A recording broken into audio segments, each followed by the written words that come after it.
මේ ගාන 1987 එක්සෑම් එකට ආපු ගාන.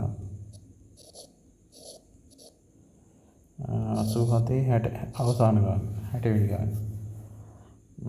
මේක කියන්නේ මේ රබර් බෝලයක් නිශ්චලතාවයේ සිට තද සිරස් පෘෂ්ඨයක් මත වැටීමට සලස්වනවා.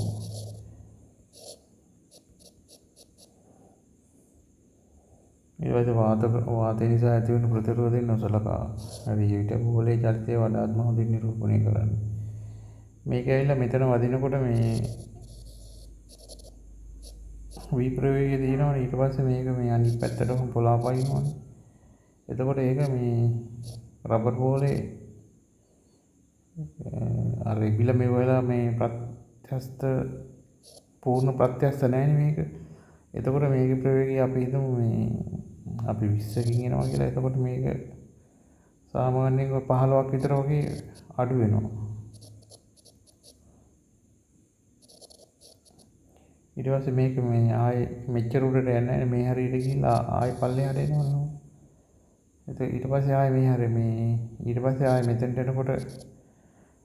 මෙතෙන්ට එනකොට ප්‍රවේගය මේ 15 වෙනි මේ අතට ඊට පස්සේ ආයේ මේ අතට පොළොව පයින්නකොට ඔබ 10 විතර වගේ වෙනවා. ඒ විදිහට මේ අඩු වෙවි යන්නේ. දැන් මේකෙදි නම් මෙතන ප්‍රවේගය මෙතන ප්‍රවේගය සමානයි නේද?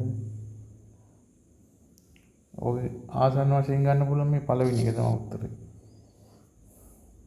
ඒ කියන්නේ මේ මෙතනදී ප්‍රවේගය තියෙනවනේ අපි හිතමු මේ මෙතන අපි 20 නේ ගත්තේ.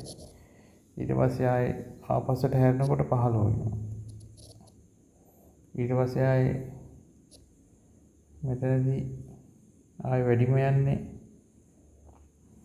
මේ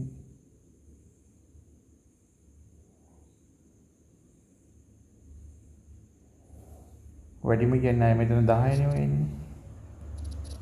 අර ඒ විදිහට මෙහෙම අඩු වෙයි යන්න ඕනේ. එතකොට මේක තමයි උත්තරේ.